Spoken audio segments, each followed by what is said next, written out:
So who's actually on the hook legally when an AI hallucinates a completely fabricated lie? For decades, the internet has kind of run on this one foundational rule. Platforms are just the messengers. But right now, a truly monumental legal earthquake over in Germany is fundamentally shattering that reality. We are watching tech giants get transformed from immune platforms into legally liable publishers. Welcome to This Explainer. Today, we're diving deep into the death of the Conduit. All right, let's quickly run through our roadmap for today. We've got 1. The era of safe harbors, 2. The Munich defamation case, 3. Rejected courtroom defenses, 4. Enter the media regulators, and 5. Global fallout for AI. Section 1. The era of safe harbors. To really grasp how massive this shift is, we have to think about the old internet. For years, traditional search engines basically acted like helpful librarians. You asked a question, and they pointed you to a book. Under that framework, which is known as indirect liability, they were just a mere conduit. But generative AI, it totally flips the script. Instead of just pointing you to a book, the AI is literally acting as the author, writing a brand new, synthesized story on the spot. And legally speaking, that means stepping right into the crosshairs of direct liability as a content creator. Historically, laws like the EU's Digital Services Act, or Section 230 in the US, have acted as these massive, impenetrable shields. These safe harbors are exactly what allowed the modern internet to flourish, simply because platforms were protected from being sued over whatever crazy things their users posted. The logic made sense, right? They didn't create the content, they just hosted it. But what exactly happens when the platform's own multi-billion-dollar algorithm starts generating the content itself? Section 2. The Munich defamation case. Well, this brings us to the inciting incident, the moment those safe harbors violently collided with AI. Over in Munich, 2 legitimate publishers found out that Google's AI overview was falsely associating them with subscription scams. But here is the truly wild part. The AI didn't just accidentally link to some defamatory lies that were already floating around on a shady forum. No, it completely invented them out of thin air.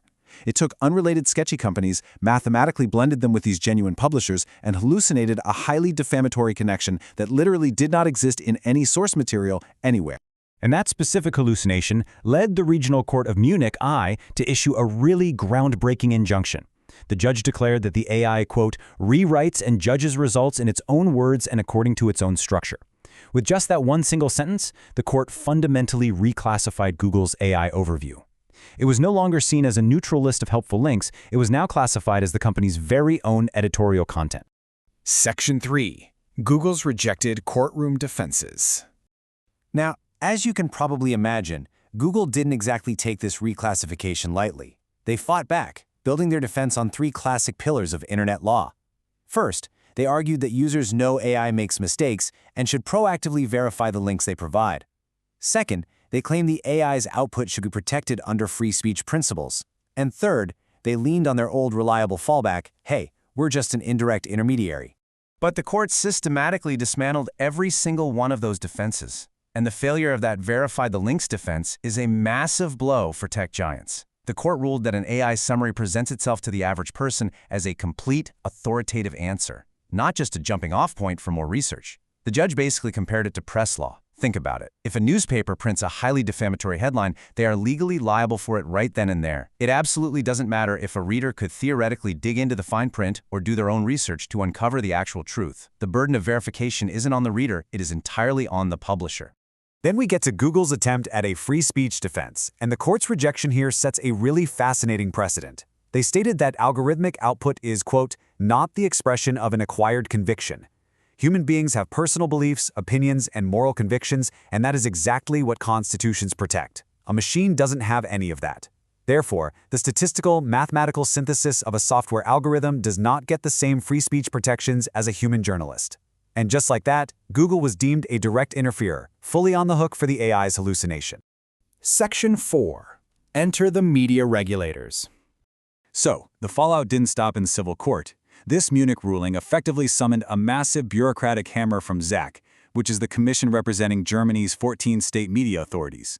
Following the civil court's exact logic, ZAC officially reclassified Google's AI overviews and the AI search tool Perplexity, by the way, as media intermediaries or content providers. Because these tools curate, summarize, and significantly control the presentation of information, Zach ruled they've officially crossed the line. They aren't just search engines anymore, they are media entities. And the immediate consequence of that reclassification is severe. These AI features are completely stripped of their EU Digital Services Act safe harbor shield, gone. In its place, Zeek is now actively enforcing strict journalistic transparency, non-discrimination, and media plurality rules. This means tech companies are suddenly bound by the exact same rigorous, heavy-handed oversight as traditional broadcast television or print media. They simply cannot operate in an algorithmic black box anymore.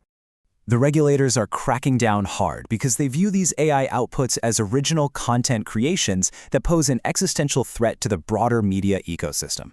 I mean, these prominent AI summaries show up at the very top of search pages, effectively creating a zero-click environment that totally crowds out traditional journalistic links.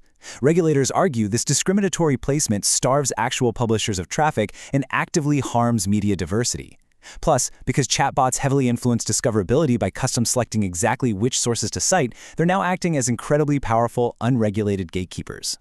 Section 5. Global fallout for AI.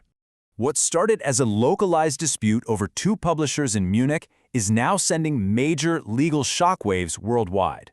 We just unpacked the direct liability for defamation, but courts are starting to attack the entire AI pipeline.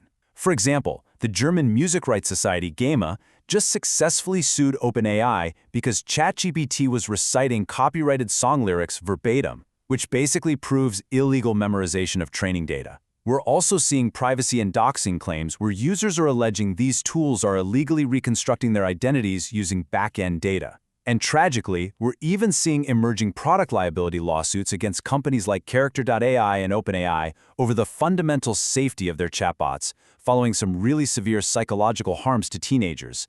So, what is the ultimate takeaway you should remember from this explainer? Honestly, it boils down to one simple, powerful global precedent. If an AI synthesizes and answers, the platform operator is legally the author of those words. The comfortable old days of tech giants pointing the finger at user-generated content or trying to hide behind algorithmic glitches are rapidly coming to an end. They built the machine, they are legally responsible for its speech. Which leaves us with one final critical question to consider.